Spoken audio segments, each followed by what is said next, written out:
Welcome into the Oh Health Yeah podcast, brought to you by Healthy is Wellness.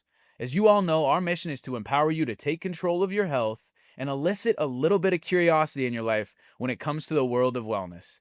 Thank you so much for tuning in today, and if you have loved ones or friends that you think would benefit from this, share it with them. Let's get this thing going.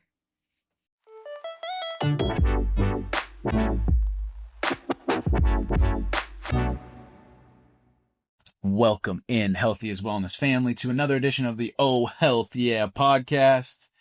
We are shooting our second episode on the Where Do I Start series, and today we're going to be talking about my favorite thing in the whole world, sleep. And it's probably my favorite thing because we got 4 kids at home and one 6 months that does not sleep. So sleep is literally my favorite thing on the planet Earth. We're going to talk through a couple sleep steps that we have, that we incorporate in people's lives, that could be great places to start with sleep. If sleep is something you want to focus on going into 2026 or starting the year off in 2026. So the first one that we're going to talk through is our challenge titled Healthy as a Sleep Date. And the emphasis on that card is how can you look at your sleep just like you would a date with a spouse or a significant other. There's some key things that you would prioritize when it comes to taking somebody on a date, and that's the emphasis behind this card. With sleep, the first thing that we want to know is what time are you shooting for? We want you to pick a time to go to bed and try to keep that as consistent as possible. We know that that can be difficult in life, whether you have kids or you got obligations or things to do late at night. But the emphasis behind the sleep date card, step 1, is can you pick a time and try to keep it as consistent as possible? That time is the time that you're going to start getting ready for bed, not the time that you're actually going to go to sleep. So if I'm looking to go to sleep at 10 o'clock, maybe my start getting ready to go to bed time is 9:30, but trying to focus on that time and make it a priority as much as you can. Step 2 on the sleep date card is set the mood. How do you set the mood for your sleep? This ties into lighting. This ties into temperature. This ties into noise. What things help you be comfortable for sleep and allow your body to rest and relax? At our house, after having kids, the kids had the sound machines, and now we have a sound machine that lives in our room that puts us to sleep. We like it cold. I like it at like 65. I like it really cold. Kenny's not the biggest fan, but try to make it cold. And then lighting, we have all the darkened shades, trying to make it as dark as possible in the room. But those 3 things, lighting, temperature, and noise, can be extremely beneficial if you can figure out what works best for you. What do you do for noise? Don't you listen to stuff? Yeah. So it started out when I was like a teenager. I'd listen to stand-up comedy. And then I got listened to most of the stand-up comedy that I could listen to. And then it transitioned into the readings of subreddits and kind of got bored of that. So now I listen to like, there's a couple of creators, like one's called Trust Me Bro, and the other one's called Chat History. And basically what these guys do, or Salmonella, that's another good one.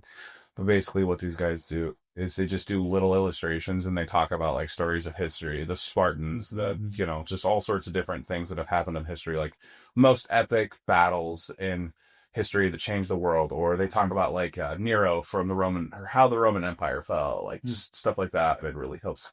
My wife was like really weirded out by it at first, I feel like, and now she literally cannot sleep without one. She's on board with it. Oh yeah. I have them downloaded for when I'm camping so I can listen to them offline. Like, just disconnects you, puts you in a different place. Well, the really cool thing about it is like every once in a while, probably every couple of years, I can like get into this state in my sleep and I can control it.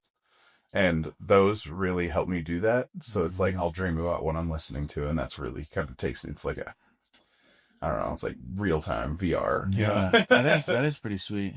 It allows you to disconnect, and that's the noise that you use. I remember I told you about that, like the first time we ever went on a road trip together for work. I was shocked.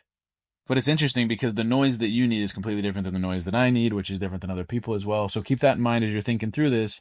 What noise works best for me? Some people think it's silence. I remember I had a clock in my room that would tick and tick and tick. Yeah. And I remember I used to have nightmares about time going too fast and I wasn't able to like catch up with it.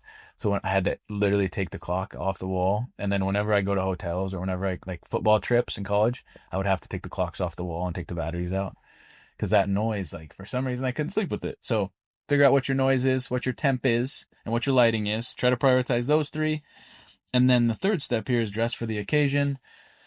The way that the card frames it is wearing loose-fitting clothing. You don't want things that constrict. Obviously, we all know the reasons behind that. You don't want to be uncomfortable while you're sleeping. So whether that is loose-fitting clothes or however you like to sleep, try to make it as comfortable for you as possible, and be mindful of fabric as well. I know certain people don't like to sleep with certain types of fabric. You might not even know it, but switching those things up can be extremely beneficial. So dress for the occasion. And the final step on the sleep date card is don't force anything. And this is my favorite portion of this card, but what it ties into is don't try to force yourself to sleep or stress about sleep. It's interesting because science has shown that you can benefit from REM sleep cycles by laying in bed in a relaxed state.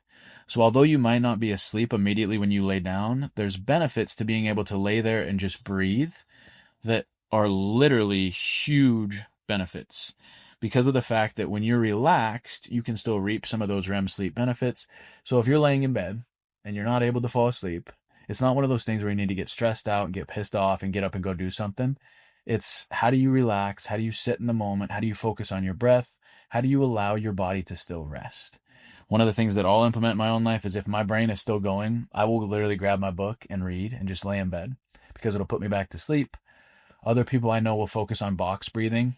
In for 4, hold for 4, out for 4, being able to prioritize some form of relaxation, because if you wake up or you can't fall asleep, one of the number one things that you should not do is just get up and say, screw it. You should try to allow yourself to get back to sleep and try to allow yourself to relax, whether that's through reading, breathing, or just laying there in a relaxed state.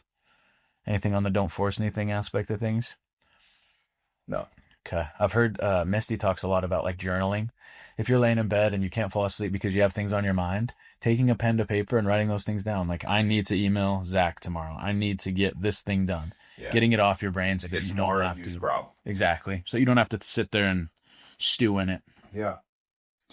I've heard the saying, maybe you have too, but there's things that you should invest in your life. There's the things that lay between you and the earth. And that's shoes and your bed.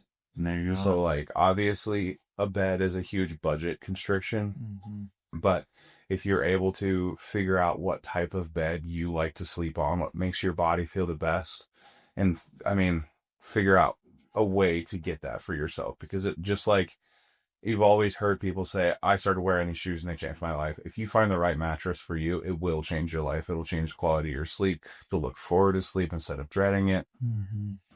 Another one that Misty talks about a lot is magnesium glycinate. It can be very, very, very helpful and calming to help with your sleep cycle. So make sure you talk to your doctor. Start taking magnesium glycinate if they're cool with it. That's a good one. The second step that we wanted to talk about when it comes to sleep, kind of kicking this thing off, is digital fast.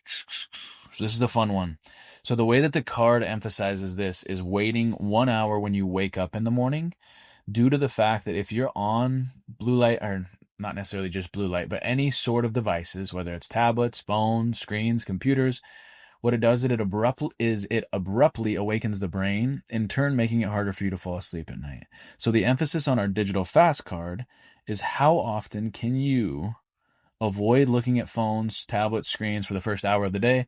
We know that that's not realistic for every single person. So frame that however you need to. Maybe it's, I'm waiting a half hour each morning. I try to do that in my own life. I frame it to a half hour, which is difficult sometimes. But how often can you get a digital fast from devices to allow your brain to awaken in the way that it's supposed to? And if you can emphasize something like getting up and going outside or looking outside for 5 minutes or even 30 seconds, it can allow the brain to be like, okay, I know what time of day it is. I know that it's morning now. I'm more in tune with my circadian rhythm, and it's actually going to make sleep easier that night. So the way that we frame digital fast, when you first start your day, can you stay off of your devices for, let's say, a half hour or an hour? Another thing that you can do with digital fast is do the same thing at the end of the day. So let's say your last half hour of the day, you're trying to prioritize staying off devices. For some people, that's realistic. For some people, it's not. But like for myself, I try to read hard copy books before bed if I can, or you can put devices like Kindles or phones in night mode. That'll help a little bit. But emphasizing how can we stay off those digital devices either at the last half hour of the day or the first half hour of the day. Anything on digital fast? Creating a routine around those things. So like waking up and like tell yourself, create a rule for yourself. Okay, I'm not going to go on my phone until I brush my teeth, take a shower, pour my cup of coffee, and then I can play on my phone. Good idea. And then with nighttime, okay, phone's going down at 9:30, brush my teeth, read my book, set my alarms, go to bed. Yeah. Routine, habits. Habits are so helpful for stuff like this. Absolutely. Yeah. It's a great call out. I love habits in that instance, just like you're saying. That's good stuff. Sweet. Cool. Thank you guys very much for tuning in. If sleep is a priority for you in 2026, try to emphasize some of these steps. If you're doing something different and you're having success with it, let us know in the comments. We want to know what those things are. And it might be something that we even talk about on a future episode. So leave a comment. Let us know what you're doing for sleep. And if you have anything else to add to these episodes or that you want to see from us, please let us know. Thank you so much for tuning in and enjoy the rest of your day.